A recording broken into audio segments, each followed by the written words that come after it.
The crisis being felt in our area by a woman in Pearland who was raised in an orphanage in Ukraine. She was adopted by a family here several years ago. Since the war broke out, Nastya Boyd has been trying to get her sister to safety. Now she's struggling to get her and her son permission to come to the United States. Stephanie Whitfield has their story and how you can help.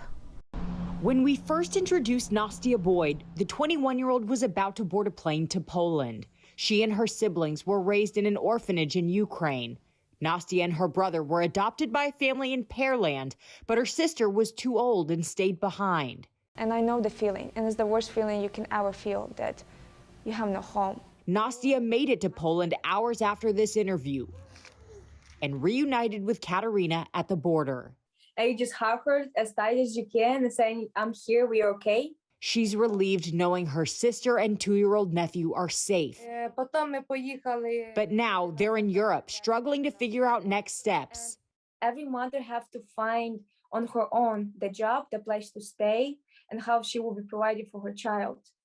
And prices here for apartments are crazy, and the job that they're offering them barely covers that apartment price. She feels the solution is bringing them home to Pearland.